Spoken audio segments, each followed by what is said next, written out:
So I'm curious about your opinion on Patreon, because it seems like that from a comedy perspective is like the clear cut model now for great comedians. security.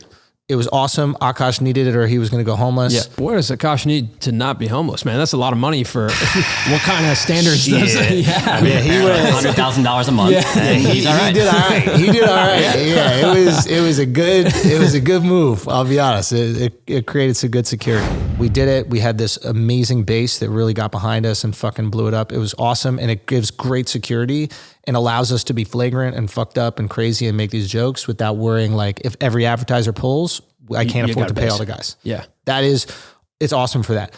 The one thing is like, I wish I could give that content to everybody because I want you to be seeing these things on a daily basis. You know, like we talk about this all the time, but like, I don't want just one time a week for us to have Flagrant 2. I want Monday through Thursday, every single day. Let's just have it flooding the feed. You're not watching maybe the whole thing, you're watching a clip, but it's like, we're just inundating your life.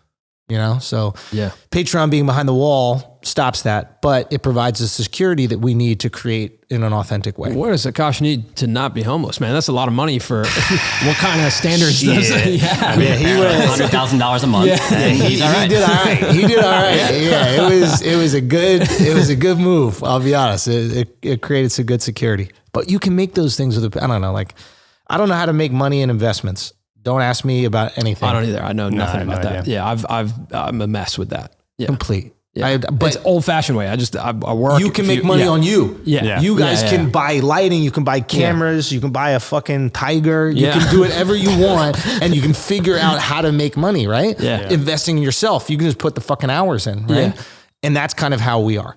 So it's like, we're just building out a fucking new studio now, or like we're gonna, shooting the special. These things is like, it's weird. Like I don't really think about the money because I got really great guys with me, and we can find ways where we can monetize stuff. But it's always first, what is the thing? How do you shift culture? How do you become part of the conversation? How do you move the conversation? Like that should be the goal, and the money chases that, dude. Always chasing it. So at the shows, are there a lot of people who are like, I know this guy from YouTube. Like, is that that's kind of YouTube, the podcast. Like, that's how people know you. TikTok now, like all these different, social media apps. And then what happens is like you watch a few clips and then you start to look into the other stuff. Mm-hmm. So like the stand-up fan becomes a podcast fan. Yep. Or the podcast fan becomes stand-up fan and TikTok. And my entry again was like Instagram, podcast, and I would love to see you do stand-up. You got to come out. Yeah. Man. I would love to see it. That's the other thing that we're working on is like, how can we evolve every aspect of the business? So if it's like put more power in the creator's hands, especially as like a stand-up comic, then that's awesome. Let's do that.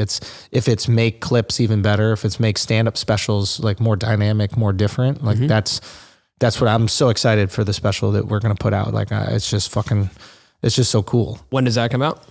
Haven't decided exactly just yet. Haven't decided exactly how we're going to release it, but we're working on that now. But like, it just needs to feel different and needs to feel bigger. And the same thing with like the tour. It's like, stand-up is done in one way for so long.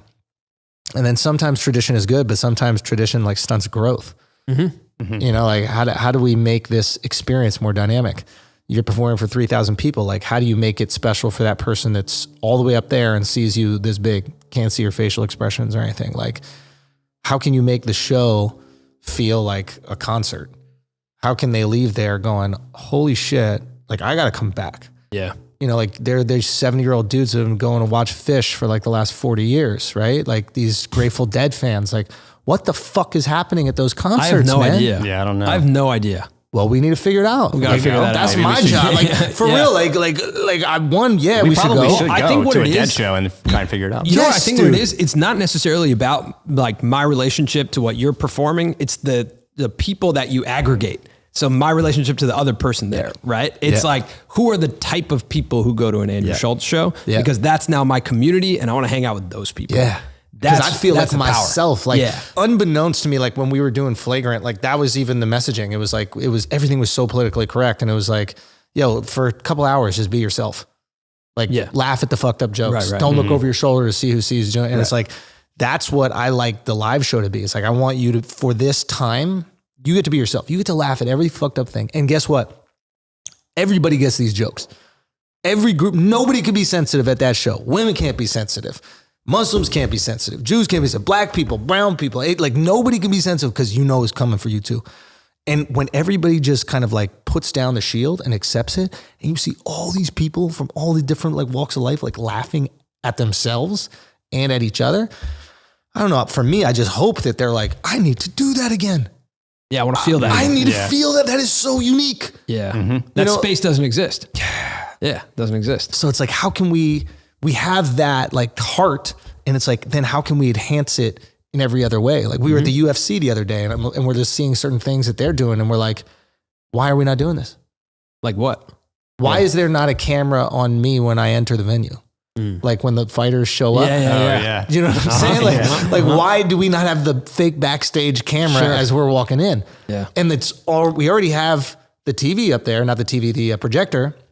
Imagine they're just waiting for the show to start, and then all of a sudden you see like the fake walk-in. You know, I've got my like bag in my hand, whatever. People are going nuts. Exactly. So it's Yeah. just like, That's why cool. are we not taking these things that work in all these other industries and applying them to ours?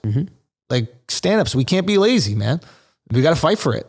We're just going to let musicians have the best live show all the time? Fuck that. We're going to take some music. Yeah. You know what I mean? Like I was telling the guys, I was like, next tour, we're all learning instruments. Like everybody got to learn a fucking instrument. And at the end of the show, we are performing songs. Yeah. That's Like- inherently better than the show you're doing right now. Yes. Right, yeah. There it is. Like, If I bomb for an hour straight, at least we got 15 minutes of music. I'll tell you what, that music at the end was great. Even if it wasn't great, it was better than what was There before we it. go. Exactly.